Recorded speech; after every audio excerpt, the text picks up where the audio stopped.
بسم اللہ الرحمن الرحیم اللہم صلی علی سیدنا مولانا محمد وعلی آلہ وصحبہ ووالدیہ وبارک وسلم۔ معزز سامعین اور قبلہ نمن طفیل مدنی صاحب، پاشا صاحب اور دیگر معزز ثناءخوان حضرات، اللہ رب العزت کے فضل کے ساتھ یہاں پہ مختصر سی یہ حاضری ہے۔ جیسے ابھی یہ ہمارے ثناءخوان شعر پڑھ رہے تھے کہ سفارش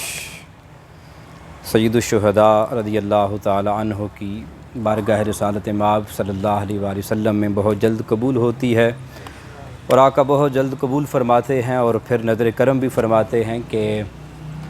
25 رمضان المبارک ہمارے یہاں پر ہر سال قبلہ مدنی صاحب نبی صلی اللہ علیہ وآلہ وسلم کے والدین کریمین طیبین کے حوالے سے ایک محفل ہوتی ہے سالانہ۔ ابھی 41ویں محفل اللہ کے فضل کے ساتھ ہو چکی ہے، اور اس بار میں ان کے پاس جب آیا تو میں نے ان سے ریکویسٹ کی تھی کہ میرا دل چاہ رہا ہے کہ سید الشہداء سیدنا امیر حمزہ رضی اللہ تعالی عنہ کی ذات گرامی کے حوالے سے میں کچھ بیان کروں۔ انہوں نے کہا کہ ضرور آپ کرنا، مگر جو مین ہے وہ اس محفل کے نگران ہوتے ہیں سید الشہداء، تو یہ چونکہ نسبت ہے ساری کی ساری نبی صلی اللہ علیہ وآلہ وسلم کے والدین کے حوالے سے، تو آپ نے فضائل ان کے بیان کرنے ہیں، تو چند باتیں، مگر وہ وقت کی نزاکت کے حوالے سے میں بیان نہیں کر پایا۔ تو آج اللہ کا یہ فضل کہ 2-3 دن قبل ان کی مجھے کال آئی کہ آپ نے اس موضوع پر تھوڑا سا بیان کرنا ہے، تو مختصر سے حوالے سے کچھ چند وہ جو موٹی موٹی باتیں ہیں، جو خصائص و فضائل ہیں، وہ اللہ کے فضل سے آپ کے سامنے ہم بیان کرتے ہیں کہ جو ان کی حضرت سیدنا امیر حمزہ رضی اللہ تعالی عنہ کے جو ان کی آپ کی ولادت مبارکہ ہے، وہ نبی صلی اللہ علیہ وآلہ وسلم کے بعد روایات میں 2 سال پہلے ہے، اور بعد میں 4 سال پہلے ہے آپ کی ولادت مبارکہ۔ نسب سب جانتے ہیں، چچا ہیں تو تاجدار کائنات صلی اللہ علیہ وآلہ وسلم کی ذات گرامی کے ساتھ ہیں، اور القابات آپ کے سید الشہداء، اسد اللہ و اسد الرسول، جیسے کہ بار بار قبلہ یہ فرما رہے تھے، آپ کی کنیت ابو عمارہ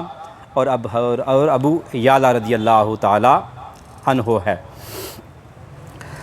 حضرت حمزہ کے والد محترم نبی صلی اللہ علیہ وآلہ وسلم کے دادا جان سیدنا عبد المطلب رضی اللہ تعالی عنہ کی ذات گرامی ہیں، اور یاد رکھ لیں کہ سید الشہداء حضرت حمزہ رضی اللہ تعالی عنہ کی ذات گرامی نے اپنے اوپر شراب اور اس طرح کے یہ معاملات سارے تھے، یہ ہمیشہ کے لیے حرام کر رکھے تھے۔ امام ابن کثیر رحمۃ اللہ تعالی علیہ نے لکھا،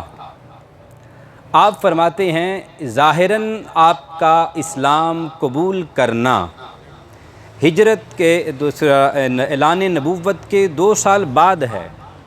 ظاہراً دیکھا جائے تو حضرت امیر حمزہ رضی اللہ تعالی عنہ کی ذات گرامی نے کہ واضح اس میں کبھی بھی ظاہر نہیں کیا، مگر ایک بات جو حضرت امام ابن کثیر رحمۃ اللہ تعالی علیہ کی ذات گرامی لکھتے ہیں، وہ کہتے ہیں کہ یہ پہلے شخص ہیں، میں یہ کل پرسوں پڑھ کے بڑا حیران ہوا تھا کہ وہ یہ فرماتے ہیں یہ سیدنا امیر حمزہ پہلے شخص ہیں جو تنہائی میں غار حرا میں جا کر اللہ کی عبادت کیا کرتے تھے۔ اور امام ابن کثیر عرب کے اندر سب سے زیادہ جس ہستی کو پڑھا جاتا ہے تفسیر کے اندر، وہ امام ابن کثیر رحمۃ اللہ تعالی علیہ کی ذات گرامی ہیں۔ پھر آپ فرماتے ہیں آپ کی عادت مبارکہ مسکینوں کو کھانا کھلانا، حتیٰ کہ پرندوں کو اور وحشی جو جانور تھے ان کا بھی حصہ آپ نے دسترخوان کے اندر رکھا ہوتا تھا، کھانا کھلایا جاتا تھا سیدنا امیر حمزہ رضی اللہ تعالی عنہ کی ذات گرامی کا۔ اور یہی عادات ساری کی ساری آپ نے اپنے والد محترم حضرت عبد المطلب رضی اللہ تعالی عنہ سے لی تھی، جن کا اصل نام حضرت شیبہ تھا، اور میں نے کہ بہت زیادہ مطالعہ نہیں، جتنا بس تھوڑا بہت اب چلتا رہتا ہے۔ شیبہ کے پہلے ہم نے معنی اور بہت سارے میں نے ایک دفعہ ان کے موقع پر بیان کیے تھے، مگر ایک ان کا معنی یہ بھی ہے جو کہ 14ویں رات کے چاند سے بھی زیادہ خوبصورت تھا، ان کے بیٹے سید الشہداء حضرت حمزہ رضی اللہ تعالی عنہ ہیں۔ نبی صلی اللہ علیہ وآلہ وسلم کی ذات گرامی کے ساتھ چونکہ سب جانتے ہیں چچا ہیں، مگر ایک آپ کی نسبت آپ خالہ زاد نبی صلی اللہ علیہ وآلہ وسلم کے بھائی بھی ہیں، اور ایک حوالے سے آپ اپنی دودھ کی ماں کے بھی آپ ان کے بھائی ہیں کہ حضرت جو سویبہ ابو لہب کی جو لونڈی تھی، خادمہ تھی، انہوں نے جو دودھ نبی صلی اللہ علیہ وآلہ وسلم کو بھی پلایا تھا اور حضرت حمزہ کو بھی پلایا تھا، اس نسبت سے آپ دونوں بھائی ہیں۔ حضرت صفیہ جو حضرت حمزہ رضی اللہ تعالی عنہ کی بہن تھی، ان سے حضرت حمزہ رضی اللہ تعالی عنہ کی ذات گرامی کی نسبت سے اور آپ کے ساتھ ایک جو تعلق تھا بہن بھائی کا، تو ظاہر سی بات ہے گھر میں خاندان میں بڑے بہادر ہوں تو آگے چھوٹے بھی بہادر ہوتے ہیں، بھائی بہادر ہوں تو بہنوں کے اندر خود بخود ہی بہادری آ جاتی ہے۔ تو حضرت حمزہ چونکہ شیر خدا ہیں تو شیر رسول بھی ہیں، اسی نسبت سے حضرت صفیہ رضی اللہ تعالی عنہا آپ کی ذات گرامی کے اندر بھی یہ صفات موجود تھیں کہ غزوہ احد کے موقع پر جب مسلمان ڈگمگا گئے، وہاں سے نکل رہے تھے، تو وہاں پر آپ اپنا نیزہ پکڑ کر سامنے کھڑی ہو گئیں اور صحابہ اکرام کو کہہ رہی تھی، مردوں کو کہہ رہی تھی کہ دیکھو رسول اللہ ادھر ہیں، بھاگو مت، ادھر چلے جاؤ۔ تو وہ صحابہ اکرام پھر وہاں سے واپس پلٹ رہے تھے۔ نبوت کے دوسرے سال آپ رضی اللہ تعالی عنہ کی ذات گرامی نے اسلام کو قبول کیا، اور شمشیر زنی، تلوار زنی، تیر اندازی کا اور پہلوانی کا آپ کو بچپن سے ہی شوق تھا، شکار کے آپ بہت زیادہ آپ کے شوق رکھتے تھے۔ اعلان نبوت کے بعد جیسے کہ میں نے عرض کیا کہ 2 سال تک آپ نے کوئی ظاہراً کچھ بھی آپ نے عمل نہ ایسا کیا کہ جس سے محسوس ہو کہ آپ اسلام کو قبول آپ یہ کر چکے ہیں، حتیٰ کہ حضرت یعنی کہ حضور صلی اللہ علیہ وآلہ وسلم کی ذات گرامی دار ارقم سے نکل کر صفا جو پہاڑی ہے جہاں سے ہمسائی کا ہم آغاز کرتے ہیں، اس کے قریب جا رہے تھے تو ابو جہل کا وہاں سے گزر ہوا۔ ابو جہل بدبخت نے نبی صلی اللہ علیہ وآلہ وسلم کی ذات گرامی کو برا بلا کہا، کچھ اس نے بعض روایات میں اس نے ہاتھ بھی اٹھایا، لیکن نبی صلی اللہ علیہ وآلہ وسلم کی ذات گرامی کو اللہ پاک کی ذات نے قوت برداشت اس قدر دی تھی کہ آپ خاموش رہے، اور بنو تمیم کے رئیس عبداللہ بن جزعان ان کی جو لونڈی تھی وہ اپنی چھت پہ کھڑی یہ سارا منظر دیکھ رہی تھی۔ اس نے پھر یہ حضرت حمزہ رضی اللہ تعالی عنہ کی ذات گرامی جب واپس آئے شکار سے، انہیں آ کے یہ بتایا کہ ایسے ایسے آپ کے بھتیجے کو ابو جہل نے آج مارا ہے، ڈانٹا ہے، گالم گلوچ کی ہے۔ اس پر حضرت امیر حمزہ رضی اللہ تعالی عنہ کی ذات گرامی سیدھا ابو جہل کی طرف گئے، وہ صحن کعبہ کے آس پاس بیٹھا ہوا تھا اور باتیں کر رہا تھا، جو اس کا ایک وہ مشغلہ تھا، جاہل تھا پرلے درجے کا۔ تو جب وہ وہاں پہ جا پہنچے تو ابو جہل کو جا کے مخاطب کیا اور فرمایا، کیا تو یہ کہتا ہے بدبخت کہ محمد کے پیچھے کوئی نہیں؟ تیرا یہ عقیدہ ہے بھی اس کے پیچھے کوئی نہیں؟ مجھے دیکھ، میری جان کیا میرے پورے خاندان کی جان اس محمد کے لیے قربان ہے۔ اس لیے نبی صلی اللہ علیہ وآلہ وسلم کی ذات گرامی نے یہ صلہ بھی دیا تھا کہ بعد از وصال بڑے صحابہ ہوئے، بڑے عالی مرتبت ہوئے، مگر آقا صلی اللہ علیہ وآلہ وسلم اپنی حیات مبارکہ میں جس کی قبر مبارک پر مسلسل جاتے تھے وہ سید الشہداء حضرت حمزہ رضی اللہ تعالی عنہ کی ذات گرامی اب جایا کرتے تھے۔ تو حضرت امیر حمزہ رضی اللہ تعالی عنہ نے ابو جہل کے سر پہ بڑی زور کے ساتھ اپنا جو آپ کے پاس اکمان تھا وہ مارا، اس کا سر پھٹ گیا، مگر ابو جہل کو ہمت نہ ہوئی کہ وہ حضرت سیدنا امیر حمزہ رضی اللہ تعالی عنہ کی ذات گرامی کے بارے میں بات کر سکے۔ اسی عالم میں اب ایک روایت میں یہ ہے کہ حضرت امیر حمزہ رضی اللہ تعالی عنہ کی ذات گرامی اپنے گھر چلے گئے، اور پھر گھر میں جا کر یہ سوچنے لگے کہ وہ میں نے دین تو ایکسیپٹ کیا نہیں، قبول کیا نہیں، جس کا اعلان میرا بھتیجا کر رہا ہے اسے ظاہراً تو میں نے اعلان کیا نہیں، ساری رات اسی غم میں آپ سوئے نہیں، اور پھر اللہ کی بارگاہ میں التجا کرتے رہے کہ باری تعالیٰ مجھے سیدھا رستہ دکھا، میرے اندر جو یہ ذرہ برابر منافقت ہے اس سے میری جان چھڑا۔ دوسری روایت میں یہ ہے کہ حضرت امیر حمزہ رضی اللہ تعالیٰ عنہ کی ذات گرامی سیدھا بارگاہ رسالت مآب صلی اللہ علیہ وسلم کے پاس گئے، اور گئے جب آپ وہاں پر وہ جا کر کہنے لگے ہیں، وہ جا کے فرماتے ہیں اے بھتیجے، یہ تیرے ساتھ ابو جہل نے زیادتی کی، آپ خاموش رہے، تمہیں اس نے برا بلا کہا، آپ پھر خاموش رہے۔ آپ نے فرمایا خوش ہو جاؤ، میں نے آج تیرا بدلہ لے لیا ہے، میں نے تیرا بدلہ لے لیا ہے۔ آقا صلی اللہ علیہ وآلہ وسلم خاموش رہے۔ پھر فرمایا بھتیجے تو اس بات پہ خوش نہیں کہ میں نے بدلہ لے لیا ہے؟ آقا پھر خاموش رہے۔ تیسری بار یہ عرض کرنے لگے اے محمد بتاؤ تو صحیح تو خوش کیسے ہوگا، کیسے خوش ہوگا، بتا میرے لاڈلے میری جان، بتا مجھے، میں تمہیں خوش کرنے کے لیے آیا ہوں، تیرے لیے مکہ کے سردار کے ساتھ پھڈا کر کے آیا ہوں، جس کے ساتھ ہم کھاتے رہے پیتے رہے کٹھے رہے، تجارت کٹھی ہے، سارا کچھ ہے، صرف تمہیں راضی کرنے کے لیے میں اس کا سر پھاڑ کے آ گیا ہوں۔ اس پر نبی صلی اللہ علیہ وآلہ وسلم نے فرمایا چچا اگر آپ ایمان لے آئیں تو مجھے ساری کائنات کے لوگوں کے ایمان سے بڑھ کر خوشی ہوگی اگر آپ ایمان لے آئیں۔ اس پر پھر سیدنا امیر حمزہ رضی اللہ تعالی عنہ کی ذات گرامی نے اونچی آواز میں پڑھا اشہد ان لا الہ الا اللہ واشہد ان محمدًا عبدہ ورسولہ۔ اچھا اب دیکھیے ہم سب بھی یہاں بیٹھے مسلمان ہیں، ایک تھوڑی سی ذوقی بات، ہم سب بھی اپنے آپ کو بڑا مسلمان سمجھتے ہیں، میں تو بڑا کملا ہوں، آپ میں سے ہر کوئی اپنے ایمان کو جان سکتا ہے کس جگہ پہ کھڑا ہے۔ حضرت امیر حمزہ رضی اللہ تعالیٰ عنہ کی عادت مبارکہ تھی کہ اسلام قبول کرنے سے قبل چاہے شکار پہ جاتے چاہے تجارت پہ جاتے، یہ کل میں نے 2-3 بک میں یہ پرسوں میں پڑھ رہا تھا، اس دوران سبھی نے یہی لکھا کہ جب بھی آپ جاتے تھے تو آپ کی عادت مبارکہ تھی کہ آپ وہ کہ ذرہ ہمیشہ پہن کے جاتے تھے، چاہے شکار کے لیے جاتے چاہے آپ تجارت کے لیے جاتے، جہاں بھی جاتے، گھوڑے پہ سوار ہوتے تب بھی آپ پہنتے، پیدل چلتے تب بھی آپ پہنتے کہ ہمیشہ دشمن کا خوف رکھتے۔ مگر جب آپ نے کلمہ پڑھا تو فوری طور پہ آپ نے وہ ذرہ اتار کے پھینک دی، اس کے بعد پھر جہاں بھی جاتے یوں ہی جاتے۔ لوگوں نے صحابات پوچھا جا کے بھی یہ کیا معاملہ ہے، پہلے جہاں بھی جاتے تھے آپ اپنی ذرہ پہن کے جاتے تھے، آج کیا ہوا ہے کہ ذرہ نہیں پہن رہے؟ تو فرمانے لگے آج محمد پر ایمان لانے سے اور اس کے اللہ پہ ایمان لانے سے میں سمجھ گیا ہوں کہ موت جسے ہم موت سمجھتے تھے وہ ہمارے لیے پھول ہے،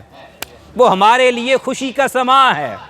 وہ ہمارے لیے اس طرف وہ اگلا وہ جہاں کی طرف ہمیں لے کر جائے گی جس جہاں میں ہمیشہ کے لیے ہمیں نعمتیں مل جائیں گی۔ اس سے یہ میں سمجھ رہا تھا کل کہ نہیں، حقیقت میں ایمان لانے کا مطلب یہی لوگ سمجھے تھے، ہم ایمان لانے کا مطلب صحیح معنوں میں سمجھ ہی نہیں پائے۔ ہمیں اپنی اس کے بعد پھر وہ دلیری کا عالم کیا تھا کہ اس کے بعد پھر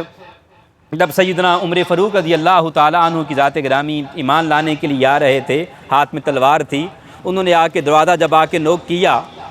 تو صحابہ اکرام نے عرض کیا یا رسول اللہ صلی اللہ علیہ وسلم عمر آئے ہیں، ہاتھ میں تلوار ہے۔ انہوں نے سمجھا بھی شاید لڑنے کے لیے آئے ہیں، مگر حضرت امیر حمزہ صحابہ اکرام سارے پیچھے ہٹ گئے، چونکہ عمر فاروق کا ایک رعب تھا، دبدبا تھا۔ اب اس عالم میں حضرت امیر حمزہ رضی اللہ تعالیٰ عنہ نے اپنی تلوار نکال لی، عرض کیا آقا اگر تو خیر کے ساتھ آئے ہیں تو خیر ہے، اور اگر برائی کا بدلہ لے کے آئے ہیں چاہے عمر ہے، یہاں سے گردن کٹوائے یہ بغیر باہر نہیں جا سکتا۔ اتنی بہادری اور اتنی جرأت تھی ایمان لانے کے بعد۔ پھر سیدنا امیر حمزہ رضی اللہ تعالی عنہ کی ذات گرامی نے دروازہ کھولا، عمر فاروق آئے، آقا نے فرمایا آنے دو، اسلام قبول کیا۔ وہ سب آپ نے یہ منظر سنا ہوگا، پھر نعرہ لگا اتنی زوردار کہ پورے مکہ کی آس پاس کی جو آبادیاں تھیں وہ بھی اس نعرہ سے گونج اٹھیں۔ اس کے بعد پھر ہم سب نے اکثر یہی سنا ہوگا کہ اس کے بعد حضرت عمر فاروق پھر صحابہ اکرام کے ساتھ جا کے باہر نکلے، مگر نہیں، ایک اس چیز میں اضافہ کرتا جاؤں، امام ابن کثیر نے لکھا ہے اور ساتھ ساتھ امام ابن خلدون نے لکھا ہے، وہ یہ فرماتے ہیں اس عالم میں وہ جو 40 صحابہ اکرام ٹوٹل ہوئے تھے، آپ نے 20 کی 2 صفیں بنا دیں، ایک صف کا امیر حضرت عمر فاروق کو مقرر کیا، دوسری صف کا امیر حضرت سیدنا امیر حمزہ کو مقرر کیا۔ حضرت امیر حمزہ حضرت عمر فاروق دونوں صفوں کے آگے آگے تھے، بقیہ صحابہ پیچھے پیچھے تھے، اور پھر نعرہ لگاتے جا رہے تھے، ہر طرف ایک خوف کی فضا پھیلتی جا رہی تھی۔ اچھا، اس کے ضمن میں آپ سب نے یہ 20 بار شاید سنا ہو کہ نہ سنا ہو، حضرت امیر حمزہ رضی اللہ تعالیٰ عنہ کی ذات گرامی اسلام سے قبل جہاں پہ سیدنا ابو طالب رضی اللہ تعالیٰ عنہ کی ذات گرامی نبی صلی اللہ علیہ وآلہ وسلم کے نکاح میں شامل تھے، نکاح پڑھانے میں شامل تھے۔ میں کل یہ پڑھ رہا تھا، اس عالم میں ایک خطبہ سیدنا امیر حمزہ رضی اللہ تعالیٰ عنہ نے بھی نبی صلی اللہ علیہ وآلہ وسلم کے نکاح میں پڑھا تھا کہ میرے بھتیجے جیسا بھتیجا، حضرت امیر حمزہ فرما رہے تھے، کائنات میں کوئی نہیں اور ایسا حسین بھی کائنات میں کوئی نہیں۔ حضرت امیر حمزہ رضی اللہ تعالیٰ عنہ کی ذات گرامی، یاد رکھ لیں کہ حضرت امیر حمزہ رضی اللہ تعالیٰ عنہ کی ذات گرامی نے ٹوٹل جو غزوات تھے جو آپ نے لڑے، وہ پہلا غزوہ تھا غزوہ ابوا، جو مقام ابوا پر نبی صلی اللہ علیہ وآلہ وسلم کی ذات گرامی گئے تھے۔ اس غزوہ میں بھی اسلام کا جھنڈا وہ حضرت امیر حمزہ رضی اللہ تعالی عنہ کے پاس تھا۔ دوسرا جو غزوہ تھا، لیکن وہ یہ جنگ نہ ہو سکی تھی، غزوہ میں گئے تھے، صلح ہو گئی تھی اس قبیلے کے ساتھ۔ دوسرا غزوہ ذی العشیرہ کے مقام پر ہوا تھا، وہاں پر بھی جنگ نہیں ہوئی تھی، تو وہ ابو سفیان پہلے ہی نکل گیا تھا۔ تیسرا غزوہ بدر میں شرکت کی تھی، جس میں آپ نے بہت سارے جو کفار تھے، بعض روایات میں ٹوٹل چونکہ وہ 70 کے قریب ان کے وہ لاشیں ہوئے تھے، اور بعض روایات میں کہ 20 کے قریب آپ رضی اللہ تعالی عنہ کی ذات گرامی نے کفار کو وہاں پر مارا تھا، ان میں عتبہ بھی تھا۔ اس وقت پھر ہندہ نے یہ عہد کیا تھا کہ میں یہ اپنا بدلہ لے کر رہوں گی۔ اس کے بعد پھر غزوہ بدر کے ٹھیک 20 دن کے بعد غزوہ قینقاع یہ مقرر ہوا، اس میں بھی اسلام کا جھنڈا تھامے حضرت امیر حمزہ ہی تھے۔ بھی غزوہ احد سے پہلے 4 غزوات ہوئے، ان چاروں غزوات کے اندر اسلام کا جھنڈا، اسلام کی نمائندگی کرنے والے سپہ سالار کے طور پر نبی صلی اللہ علیہ وآلہ وسلم کی ذات گرامی کے بعد حضرت امیر حمزہ رضی اللہ تعالی عنہ کی ذات گرامی تھے۔ اس کے بعد پھر وحشی سب نے سنا ہوگا، یہ 20 بار اپنے واقعات، مختصر صرف اتنا ہے کہ اس کو اسپیشلی طور پہ بھیجا گیا تھا شام کے اندر، اس نے وہاں پہ بعد روایات کے اندر 6 ماہ، بعد میں 8 ماہ اس نے ٹریننگ لی تھی جا کے، اس لالچ میں آ کر کہ اس کے مالک نے مطعم نے یہ کہا تھا اگر تو حضرت امیر حمزہ کو نیزہ مارے گا، کیونکہ وہ بھی جانتے تھے بھی امیر حمزہ کا مقابلہ کرنا ممکن نہیں، کیونکہ جسے اللہ نے اپنا شعر کہا ہو، جسے رسول نے اپنا شعر کہا ہو، آج من میں آ رہا تھا حضرت علی شیر خدا اپنی جگہ ہیں، مگر انہیں صرف شیر خدا کا لقب سب نے سنا ہے ملا۔ حضرت امیر حمزہ واحد صحابی رسول ہوئے جنہیں شیر خدا بھی کہا گیا، شیر رسول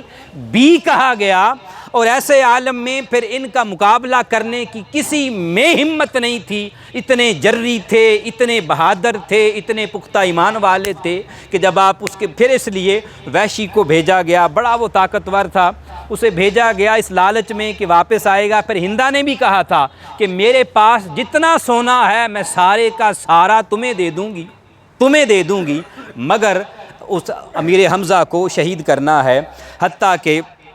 وقت آیا، غزوہ بدر شروع ہوا، حضرت امیر حمزہ رضی اللہ تعالیٰ عنہ کی ذات گرامی جدھر بھی آپ جاتے تھے لاشوں کے ڈھیر لگا دیتے تھے، کفار آگے بھاگتے جاتے تھے۔ یہ وحشی اسی عالم میں چھپتا رہا، سامنے نہ ایک بار بھی آیا، یہ سامنے آتا تو نہ جانے ٹکڑے ٹکڑے ہو جاتا، حتیٰ کہ اس نے چھپ کر آپ کی پیٹ مبارکہ میں اس نے نیزہ مارا، آپ شہید ہو گئے۔ پھر اس نے آپ کا کلیجہ مبارکہ وہ نکالا، اس نے جا کے ہندہ کو دیا، ہندہ نے ایسے چبایا، پھر اس نے وہ نگلنا چاہا، وہ نگل نہ سکی۔ اس کے بعد پھر جب جنگ ختم ہوئی تو نبی صلی اللہ علیہ وآلہ وسلم کی ذات گرامی کے سامنے جب بڑے سارے شہداء لائے گئے، آقا بار بار پوچھ رہے تھے بتاؤ میرے چچا کہاں ہیں، میرے چچا کہاں ہے۔ محبت کا عالم یہ تھا، اور بڑے شہید آ رہے تھے، آقا کی ہر امتی کے ساتھ محبت، مگر اپنے چچا کے ساتھ خاص محبت تھی۔ بار بار کہہ رہے تھے میرے چچا کہاں ہے۔ حضرت علی کو پھر فرمایا جاؤ جا کے میرے چچا کو ڈھونڈو۔ حضرت علی جب وہاں پر گئے تو اس ہندہ نے آپ کا کان مبارک بھی کاٹا، آپ کا ناک مبارک بھی کاٹا۔ پھر آپ نے حضرت علی رضی اللہ تعالی عنہ روئے، پھر نبی صلی اللہ علیہ وسلم کی ذات گرامی کو اطلاع کی گئی۔ جب آقا صلی اللہ علیہ وآلہ وسلم گئے تو ایک ہچکی بند گئی آپ کی، ایک بہت روئے، بہت روئے، حتیٰ کہ جب آپ کی آنکھوں سے آنسو نہیں تھم رہے تھے تو اللہ پاک کی ذات گرامی نے جبرائیل امین کو بھیجا اور فرمایا اے جبریل میرے مصطفیٰ کو کہہ دے ہم نے تیرے حمزہ کا نام ساتوں آسمانوں کے فرشتوں کی زبانوں پہ جاری کر دیا ہے کہ نعرہ تکبیر، اللہ اکبر، نعرہ رسالت، نعرہ تحقیق، نعرہ حیدری، یا شان حضرت امیر حمزہ، شان حضرت امیر حمزہ، نعرہ تکبیر، نعرہ رسالت۔ تو فرمایا کہ ہم نے ساتوں آسمانوں کے جو فرشتے تھے ان میں بھی اے محبوب تیرے چچا کا ہم نے نام جاری کر دیا ہے کہ ہر جگہ پر یہ مشہور ہیں سید الشہداء اور اسد اللہ و اسد الرسول صلی اللہ علیہ وآلہ وسلم۔ اس کے بعد پھر حضرت امیر حمزہ رضی اللہ، جیسے کہ ابھی یہ بزرگوں نے وہ سارا کچھ بیان کر دیا تھا، آپ کی نماز جنازہ نبی صلی اللہ علیہ وآلہ وسلم کی ذات گرامی نے 70 بار پڑھائی کہ جنازہ آتا سب سے پہلے آپ نے آپ کی نماز جنازہ پڑھائی، پھر ساتھ ایک اور رکھتے، فرماتے اسے اٹھا لو، حضرت امیر حمزہ ادھر ہی رہتے، پھر ساتھ ایک اور لایا جاتا، یوں 70 بار آپ نے نماز جنازہ پڑھی۔ اس کے بعد پھر ہچکی بندی، پھر آپ نے خود آپ کو قبر مبارک میں اتارا، پھر بہت روئے۔ اس کے بعد پھر جب آپ مدینہ پاک میں جا رہے تھے تو غم اور غصے کا ایک بہت عجیب عالم تھا کہ حتیٰ کہ تمام صحابہ ہمیشہ نبی صلی اللہ علیہ وسلم کی ذات گرامی آگے آگے رہتے۔ جب غزوہ احد کے بعد تمام صحابہ کو کہا چلے جاؤ چلے جاؤ تو چلے جاؤ، آپ غزوہ احد کے مقام پر بڑی دیر تک آپ ٹھہرے رہے، حتیٰ کہ پھر جب آپ نے پھر ابو بکر صدیق نے دیکھا کہ آپ وہاں پہ کھڑے رہے، جب پیچھے آقا صلی اللہ علیہ وسلم آ رہے ہیں پھر آپ ہی آگے آگے چل دیے۔ حضرت امیر حمزہ کی بیٹی فاطمہ وہ مدینہ میں تھیں، وہ باہر آئیں، انہوں نے ابو بکر، وہ باری باری تمام صحابہ سے پوچھ رہی تھیں بتاؤ میرے بابا کہاں پہ ہیں، میرے بابا کہاں پہ ہیں، سب خاموش رہتے۔ جب ابو بکر صدیق سے پوچھا انہوں نے کہا وہ رسول اللہ آ رہے ہیں بیٹی، وہی تمہیں آ کے بتائیں گے۔ جب آقا صلی اللہ علیہ وآلہ وسلم کے پاس وہ آئیں اور آ کے عرض کیا آقا میرے بابا کہاں ہیں، آقا صلی اللہ علیہ وآلہ وسلم رو دیے اور فرمایا تیرا باپ میں ہوں۔ اس پر پھر حضرت فاطمہ الزہرا یعنی کہ حضرت فاطمہ حضرت امیر حمزہ رضی اللہ تعالی عنہ کی صاحبزادی وہ عرض کرنے لگی کہ یا رسول اللہ مجھے لگتا ہے میرے باپ شہید ہو گئے ہیں، ذرا منظر بتائیے میرے باپ کیسے لڑے۔ آقا صلی اللہ علیہ وآلہ وسلم نے فرمایا بیٹی